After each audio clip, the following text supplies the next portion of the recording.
ഭാര്യയുടെ പ്രവൃത്തി ഭർത്താവിന്റെ സമ്പാദ്യശേഷിയെ ബാധിച്ചാൽ ഭർത്താവിൽ നിന്ന് ജീവനാംശം അവകാശപ്പെടാൻ കഴിയില്ലെന്ന് അലഹബാദ് ഹൈക്കോടതി. ക്ലിനിക്കിലുണ്ടായ സംഘർഷത്തിനിടെ സഹോദരി ഭർത്താവിന്റെയും ഭാര്യ പിതാവിന്റെയും വെടിയേറ്റ ഹോമിയോപ്പതി ഡോക്ടറായ ഭർത്താവിൽ നിന്ന് ജീവനാംശം ആവശ്യപ്പെട്ട യുവതി സമർപ്പിച്ച പുനഃപരിശോധനാ ഹർജി തള്ളിക്കൊണ്ടാണ് കോടതിയുടെ ഉത്തരവ്.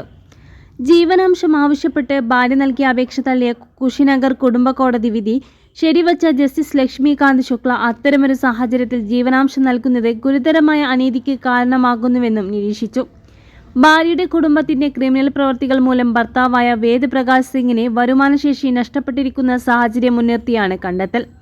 ഭാര്യയുടെ സഹോദരനും പിതാവും ചേർന്ന് ക്ലിനിക്കിൽ വെച്ച് വെടിവെച്ചതായും തുടർന്ന് ഭാര്യയ്ക്കു വേണ്ടി സമ്പാദിക്കാനോ ജീവനാംശം നൽകാനോ കഴിഞ്ഞില്ലെന്ന് ഭർത്താവ് ആരോപിക്കുന്നു. ഭർത്താവിന്റെ നട്ടലിൽ പെല്ലറ്റ് അവശിഷ്ടമുണ്ടെന്നും അത് നീക്കം ചെയ്യാനുള്ള ശസ്ത്രക്രിയ നടത്തിയാൽ പക്ഷാഘാതം ഉണ്ടാകാനുള്ള സാധ്യത കൂടുതലാണ് എന്നും ഇത് അദ്ദേഹത്തിന് ജോലി ചെയ്യാൻ കഴിയാത്ത അവസ്ഥയിലേക്ക് നയിച്ചുവെന്നും ഹൈക്കോടതി ചൂണ്ടിക്കാട്ടി. ഇന്ത്യൻ സമൂഹം പൊതുവെ ഭർത്താവ് ജോലി ചെയ്ത് കുടുംബം പുലർത്തണമെന്ന് ആഗ്രഹിക്കുന്നുവെങ്കിലും ഈ കേസിൽ സവിശേഷമായ സാഹചര്യങ്ങളാണെന്ന് കോടതി നിരീക്ഷിച്ചു. ഭാര്യയെ പരിപാലിക്കേണ്ടത് ഭർത്താവിന്റെ കടമയാണെങ്കിലും ഒരു കോടതിയും ഭാര്യയുടെ മേൽ അത്തരമൊരു നിയമപരമായ കടമ ചുമത്തിയിട്ടില്ല എന്നത് ബോധ്യപ്പെട്ടിരിക്കുന്നു. കേസിന്റെ വസ്തുതകൾ കണക്കിലെടുക്കുമ്പോൾ പ്രഥമദൃഷ്ട്യാ ഭാര്യയുടെയും കുടുംബാംഗങ്ങളുടെയും പെരുമാറ്റം എതിർകക്ഷിയെ ഉപജീവനമാർഗം കണ്ടെത്തുന്നതിൽ നിന്ന് തടയുന്നുവെന്ന് കോടതി പറഞ്ഞു.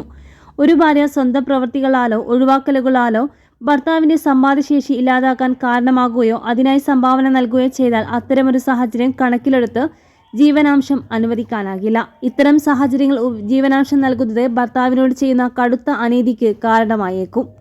കൂടാതെ രേഖയിൽ നിന്ന് ഉയർന്നു വരുന്ന യാഥാർത്ഥ്യത്തിൽ നിന്ന് കോടതിക്ക് കണ്ണടക്കാൻ കഴിയില്ല. അലഹബാദ് ഹൈക്കോടതി കൂട്ടിച്ചേർത്തു.